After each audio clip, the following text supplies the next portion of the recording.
তো শিক্ষার্থীরা সবাই কেমন আছো তোমরা? আশা করি সবাই ভালো আছো।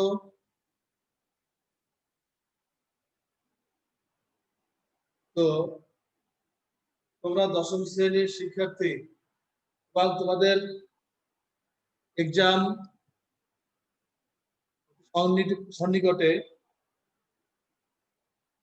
হয়তো গভর্নমেন্ট নির্দেশনা দিবে, আমরা এই অপেক্ষায় সবাই আছি।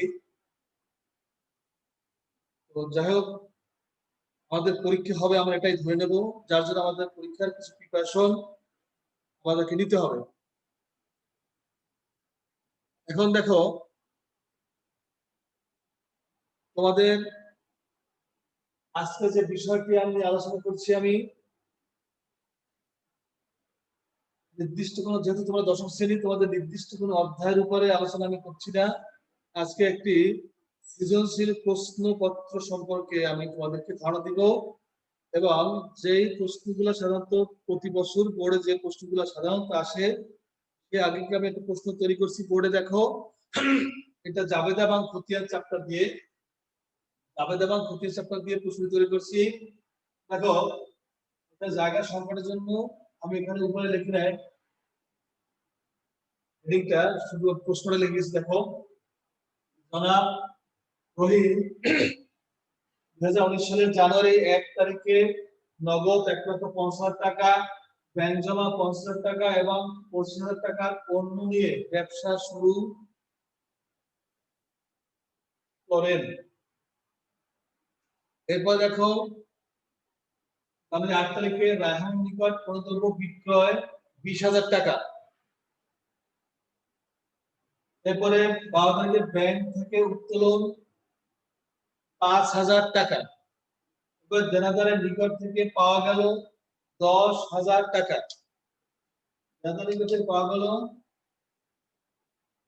10,000 টাকা। প্রশ্ন, তোমাদের যে বোর্ডে প্রশ্ন থাকবে, এভাবে প্রশ্ন থাকবে। দেখো, এইটা 2 4 4, এটা যেমন মূলধনের পরিমাণ নির্ণয় করো। এরপরে লেনদেনগুলো রহিমের জাবেদাবলিতে লিপিবদ্ধ করো। নগদান হিসাবে খতিয়ান টি ছকে এবং দেনাদার হিসাবে খতিয়ান চলমান জেড ছকে দেখাও। এখানে দুইটা খতিয়ান করতে বলছে, তোমরা দেখবা নগদান হিসাব আর হলো দেনাদার হিসাব, এবং দুইটা খতিয়ান কিন্তু দুইটা পদ্ধতিতে করতে বলছে।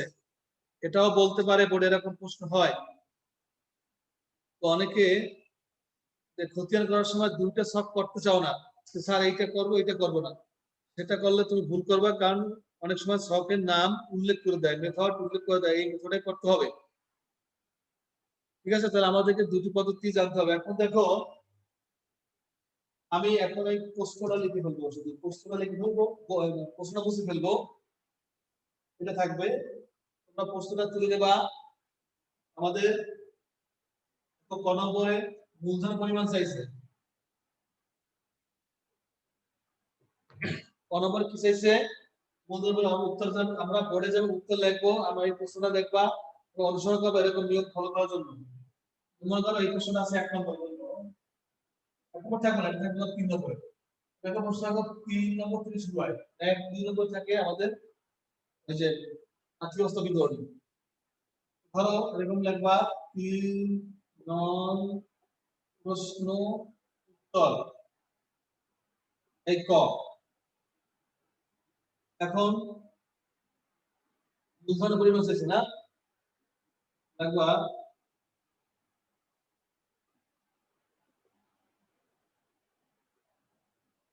মূলধনের পরিমাণ নির্ণয়।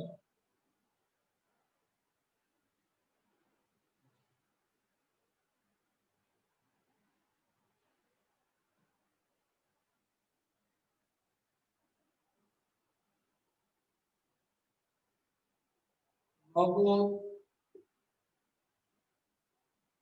1,50,000 টাকা,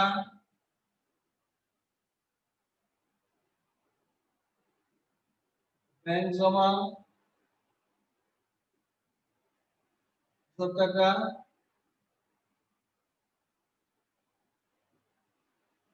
দ্রব্য 20,000 টাকা, 1,50,000, 2 লক্ষ, 2,20,000 টাকা।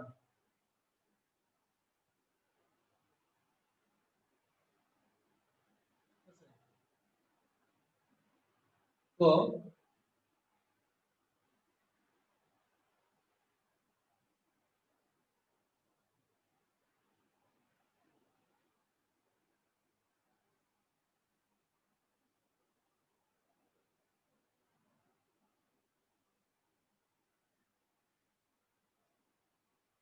তোমরা যদি এরকম করে দাও পরীক্ষার সময় তাতে পূর্ণাঙ্গ নম্বর পেয়ে যাবে। অনেকে আবার ঘর করার কথা বলো, আসলে ক নম্বর প্রশ্নগুলো অনেক ক্ষেত্রে ঘরটা বাধ্যতামূলক না। ঘর বাধ্যতামূলক হলো যেই প্রশ্নগুলায় দেখবা, যেমন জাবেদার একটা ছক আছে, এই জাবেদা করতে তোমাকে ঘরের মধ্যেই করতে হবে, জাবেদা করতে বলে। খতিয়ানের একটা নির্দিষ্ট ছক আছে, এই খতিয়ান তোমাকে নির্দিষ্ট ছকই করতে হবে। আর্থিক বিবরণের একটা নির্দিষ্ট ছক আছে, এই আর্থিক বিবরণ তোমাকে নির্দিষ্ট ছকই করতে হবে। দেওয়াবিলের একটা ছক আছে। এই বিষয়গুলো আমাকে যেগুলো ছক বইতে আছে সাধারণত এই অঙ্কগুলো সাধারণত ছকে করা বাধ্যতামূলক করতে হবে, না করলে নাম্বার কম হবে, পাওয়া যাবে না। কিন্তু এই যে মূলধনের পরিমাণ নির্ণয়, এইটা মানে তোমার আমার এরকম কোনো ছকের অঙ্ক না, এটা অঙ্কের একটি অংশ। তার জন্য এটা ছক তুমি করতে পারো, সুন্দরের জন্য যেমন বিবরণ টাকা এই লিখতে পারো, তাতে কোনো যায় আসে না, করলে যথেষ্ট। এখন দেখো আমরা এই ক লিখলাম, এখন আবার তুমি যখন খ করবে, খ উত্তর লিখবে, তখন আবার এরকম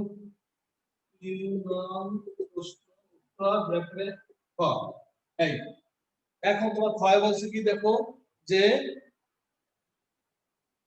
জাবেদা বইটি লিপিবদ্ধ করতে হবে, জাবেদা বইটি লিপিবদ্ধ করতে বলছে। তখন এই জাবেদাটা ছিল কার, যারা রহিমের না, জনাব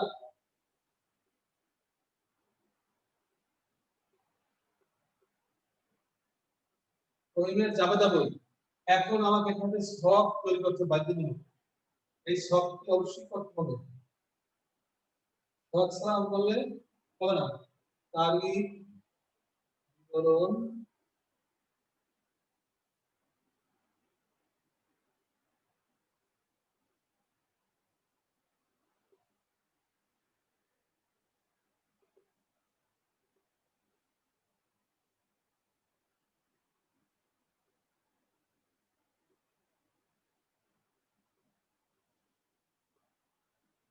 ক্রেডিট টাকা, বন্ধ ক্লাস শুরু হয়ে গেছে।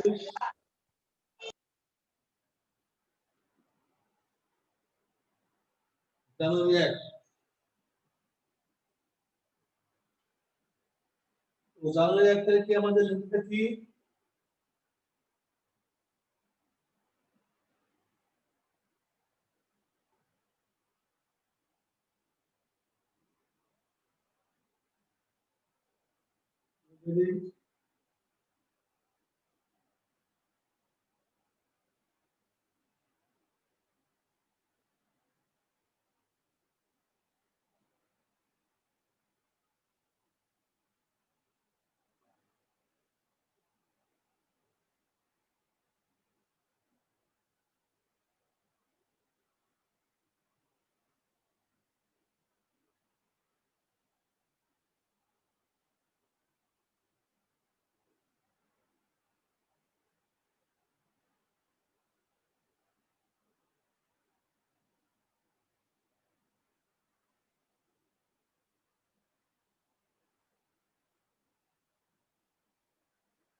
দেখো এখানে একটা বিষয় দেখো, আমরা নগদ টাকা দিয়ে শুরু করছে, নগদ দেশের ডেবিট, ব্যাংক জমা ডেবিট, পণ্যদ্রব্য, পণ্যদ্রব্যের সময় আমাকে কোরা হিসাব লিখতে হবে, এটা খেয়াল রাখতে হবে। পণ্যদ্রব্যের সময় কি লিখতে হবে, কোরা হিসাব লিখতে হবে। যদি পণ্যদ্রব্য লেখা তাহলে হিসাবটা ভুল হবে। কোরা হিসাব ডেবিট, মূলধন হিসাব ডেবিট, এগুলো সবগুলো আমাকে মূলধন হিসেবে কারবে আসছে, তার মানে এগুলো সবগুলো মূলধন, 2,50,000 টাকা। তো এইখানে একটা প্রশ্ন আছে যে আমরা জাবেদায় ব্যাখ্যা লিখবো কিনা, এটা একটা প্রশ্ন।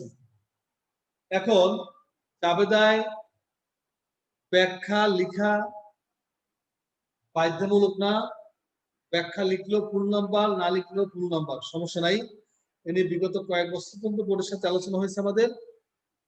হ্যাঁ, তো যেমন তোমাদের বইতে যদি ব্যাখ্যা আছে, কিন্তু আমাদের উপরের লেভেলের যে বইগুলো দেখবা, লেভেলের বা অনার্স লেভেলের, ইন্টারমিডিয়েট লেভেলে অনেক ব্যাখ্যা নাই, উঠিয়ে দিয়েছে, যার জন্য ব্যাখ্যা লেখার প্রয়োজন নাই। বিষয়টা অবশ্যই ক্লিয়ার, ব্যাখ্যা লিখবো কিনা। এখন এরপরে দেখো এপ্রিল 8 তারিখে লিখুন কি 8 তারিখ রাহানের নিকট মূলধন বিক্রয়।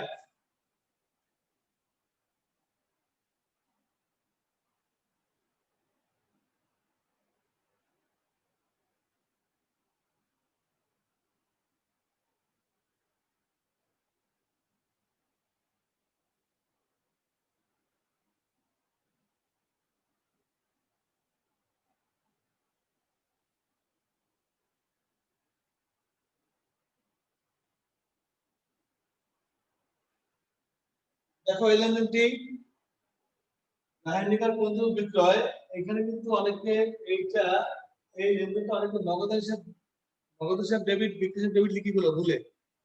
তাহলে আবার নগদান হিসাব কখন হবে? যখন লেনদেনের মধ্যে কোথাও নগদ কথা থাকবে তখন শুধু নগদান হবে, এছাড়া নগদান হবে না। তবে এখানে রাহানের নিকট অনুরূপ এখানে নগদ কথা নাই, যদি নগদ কথা থাকতো এখানে রাহানের নিকট নগদে অনুরূপে তখন তুমি নগদ লিখতে পারতা, যেহেতু নগদ কথা ওখানে উল্লেখ নাই, যেহেতু ওখানে নগদ লেখা যাবে না, এটাকে বাকি মনে করতে হবে। তো সেক্ষেত্রে আমার কি করতে হবে? রাহানের নিকট অনুরূপ বিক্রয়, রাহান আমাদের দেনাদার, রাহান কি আমাদের দেনাদার হিসাব ডেবিট, দেনাদার কে? দেনাদার রাহান, এখানে রাহান থাকে। হ্যাঁ, দেনাদার ব্র্যাকেট রাহান হিসাব ডেবিট, বিক্রয় হিসাব ক্রেডিট। এই বিষয়গুলো খেয়াল রাখবা, কিছু কিছু জাবেদা আছে তোমরা ভুল করো এগুলো। যেমন 10-15টা জাবেদা আছে, যদি তোমরা একটু খেয়াল করো 10-15টা জাবেদা একটু অনেক সময় ছাত্রছাত্রীরা বিভ্রান্তের মধ্যে পড়ে যায়। এই বিষয়গুলো একটু খেয়াল করলে আর ভুল হওয়ার সম্ভাবনা থাকে না। তো আশা করি এটা ক্লিয়ার হচ্ছে যে কখন নগদ হবে, যখন এখানে কোনো নগদ কথা থাকবে। রায়হান নিকট নগদ, যখন নগদ থাকতো তখন নগদ হতো। এখানে শুধু নাম আছে রায়হান, রায়হান আমাদের দেনাদার, এই দেনাদার হিসাব ব্র্যাকেটে রায়হান, যে নাম থাকবে দেনাদার তার নাম লিখতে হবে, দেনাদার হিসাব ডেবিট, বিক্রয় হিসাব ক্রেডিট। আশা করি এই বিষয়টি বুঝতে পেরেছো। এরপরে 12 তারিখে দেখো, আমি একটু বুঝবো যে জায়গা কম।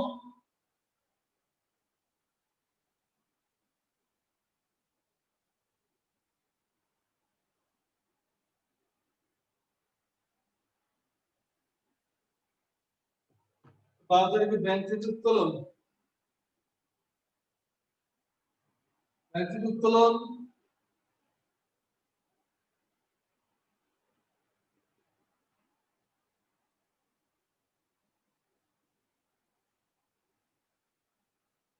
নগদ হিসাব ডেবিট, ব্যাংক হিসাব ক্রেডিট। কারণ কি? ব্যাংক থেকে উত্তোলন, ব্যাংক থেকে উত্তোলন করলে আমার কারবার প্রতিষ্ঠানে আমি কি পাবো? আমি টাকা পাবো। নগদ টাকা কি?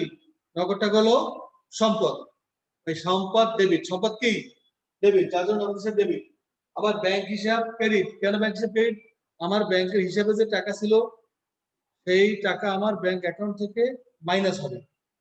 তো যার জন্য এটাও সম্পদ হিসাব, এখানে সম্পদ হ্রাস পাবে।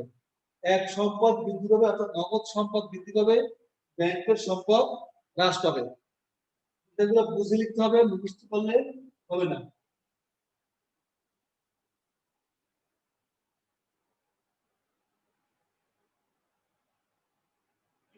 এবার দেখো 15 তারিখ দাদা নিকট থেকে পাওয়া গেল, দাদা নিকট থেকে পাওয়া গেল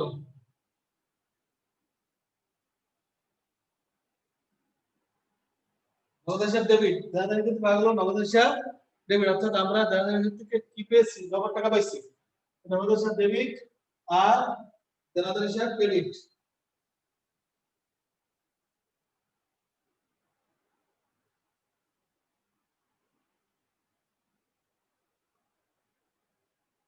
নগদ হিসাব ক্রেডিট।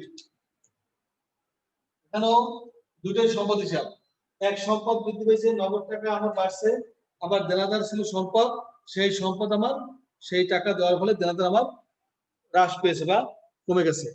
তো আশা করি এই জাবেদাগুলো তোমরা বুঝতে পেরেছো, এবং এই জাবেদা এবং খতিয়ান এই যে আমি প্রশ্ন দিলাম, এই প্রশ্ন দেখবা অবশ্যই অবশ্যই একটা বা দুইটা প্রশ্ন থাকে এরকম এই চ্যাপ্টার দিয়ে ইংরেজি ভাইয়া। তো যার জন্য এই প্রশ্ন আমি আজকে দিলাম। এরপরে সামনের ক্লাসগুলো যদি হয় আশা করি এরকম বা পর্যায়ক্রমে ক্লাস করতে থাকবো, তোমরা রেডি থাকার চেষ্টা করবা।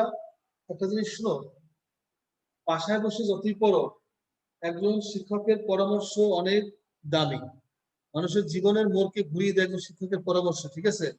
এই বিষয়গুলো সবসময় মাথায় রাখবা। তো যাই হোক, এই আমরা দুটো পার্ট শেষ করলাম, এবার আমরা তৃতীয় পার্টে যাব।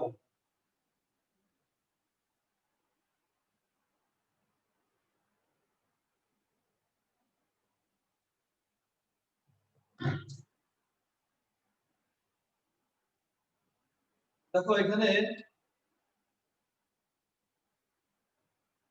গণমা বলছিল কি যে খতিয়ান করতেছে নগদ হিসাব না, নগদ হিসাবে খতিয়ান করতে বলছিল। আমরা লিখবো 3 নং প্রশ্ন উত্তর। তোমরা এই প্রশ্ন উত্তরগুলো লেখো না, অনেক সময় খাতা এগুলো খেয়াল করবে, লিখবা, নাহলে অনেক সময় ভুলে নাম্বার বাদ করে যেতে পারে। এখন আমাদের এখানে শখ করতে হবে, খতিয়ানের শখ, খতিয়ানের শখ মনে আছে তোমাদের? এই শখ করবা, দুটো ভাগ করো, একটা ভাগে 4টে থাকবে। আমি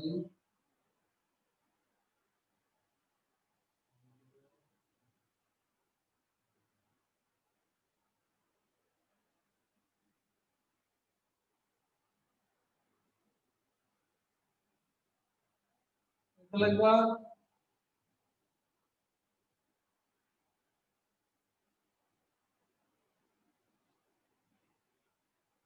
নগদান হিসাব,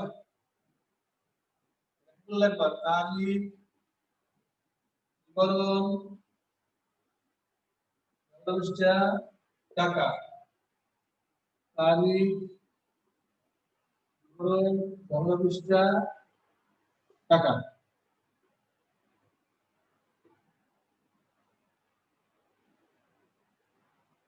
দেখো আমাদের আবেদন ছিল 1 তারিখের, লিখে রেখে একটু বলার জন্য।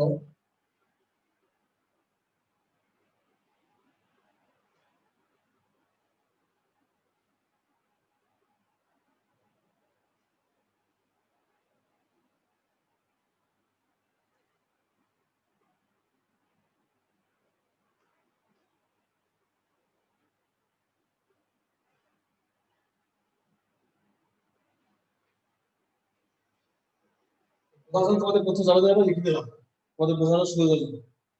দেখো এখন আমরা এখানে করবো নগদান হিসাব, কিসের খতিয়ান করবো? আমরা নগদান হিসাবের খতিয়ান করবো। তো আমরা দেখবো যে নগদান হিসাব এখানে কোথায় আছে, দেখো এই নগদান হিসাব আছে, এবং নগদ হিসাব ডেবিট, এর সাথে যারা ক্রেডিট সেটা হলো মূলধন হিসাব। নগদ হিসাব সাথে যারা ক্রেডিট সেটা কি হিসাব? মূলধন হিসাব। তো আমরা যেই হিসাবটা করব, আমরা হিসাব করছি নগদ হিসাব, এই নগদ হিসাব, এই নগদ হিসাবটা তো আমরা করতেছি খতিয়ান, এর সাথে আছে ক্রেডিট কোনটা? মূলধন। এই মূলধন হিসাবটা ক্রেডিট, এইটা যাবে, ডেবিটটা শুরু হয়ে যাবে।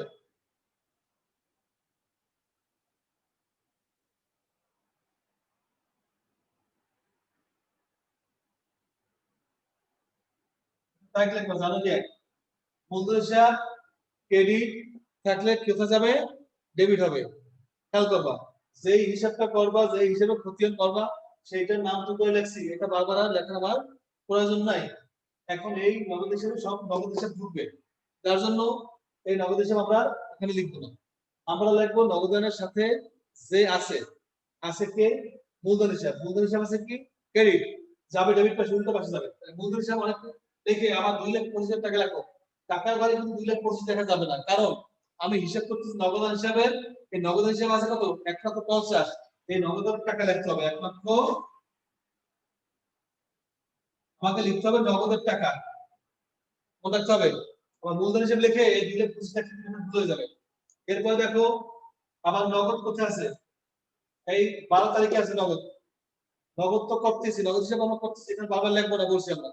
সাথে আছে ব্যাংক হিসাব ক্রেডিট, যাবে কোন দিকে, ডেবিট দিকে, লেখো ব্যাংক হিসাব 12 তারিখ 5,000 টাকা।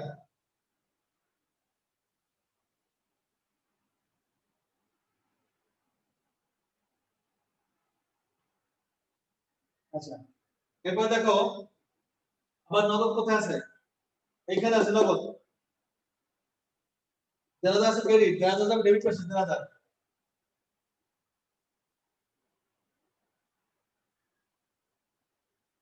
টাকা আছে 10,000 টাকা। এখন আর এখানে নগদ আর নাই, অর্থাৎ আমার নগদান হিসাব, নগদ টাকা যেই যেই জায়গা ছিল আমরা সেখান থেকে এর ভিতরে ট্রান্সফার করেছি। ট্রান্সফার একবার সোজা যেই অ্যাকাউন্টটা তোমরা করবা, যেই হিসাবে খতিয়ানটা করবা, সেই হিসাবের খতিয়ানটা হিসাবের নামটা লেখা উপরে। এরপরে এই হিসাবের সাথে সংশ্লিষ্ট যে হিসাবটা থাকবে ওইটা আমরা তুলে দেব। কিভাবে তুলবো, যদি ক্রেডিট থাকে ডেবিট পাশে, ডেবিট থাকলে ক্রেডিট পাশে, উল্টা ক্রেডিট থাকলে ডেবিট পাশে, ডেবিট থাকলে ক্রেডিট পাশে তোমরা বসিয়ে দেবা। এখন এটা যোগ বিয়োগ করতে হবে, আমাকে ব্যালেন্স করতে হবে। এই ব্যালেন্স করাটা আমাকে বুঝতে হবে। এখানে তোমরা একটা ভুল করো, বিডিসিবি লেখা ভুল করো, ঠিক আছে। এখন দেখো এখানে আমার কয়টা কইছে, 1,50,000, 1,50,000 আর হলো 50, 2 লাখ, 2,10,000 টাকা। এই 2,10,000 টাকা উভয় পাশে লিখবো আগে, এবং তুমি টানো দেবো। এই কলম যোগ, এই কলম কি যোগ করলাম। এখন দেখো এই পাশে 2,10,000 টাকা লিখলাম, তাই না। এখন এই পাশে কোনো টাকাই নাই, কারণ 2,10,000 পাইলাম কোথায়, ঠিক আছে। এটা খেয়াল করবা, তাহলে এটা আমাকে লিখতে হবে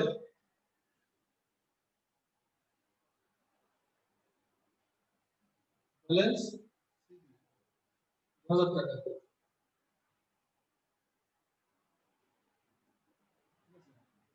এইটা আবার এখানে এইটা নিচে আসবে,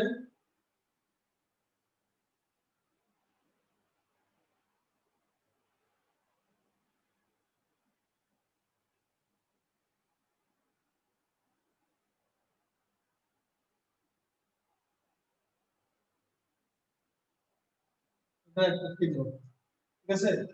সিটি এটা জিরো হয়ে আসবে।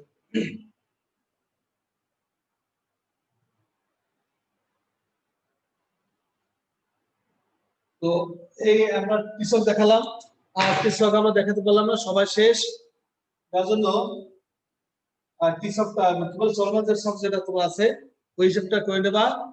তো আজকে পর্যন্ত শেষ, সবাই ভালো থাকুন, আল্লাহ হাফিজ।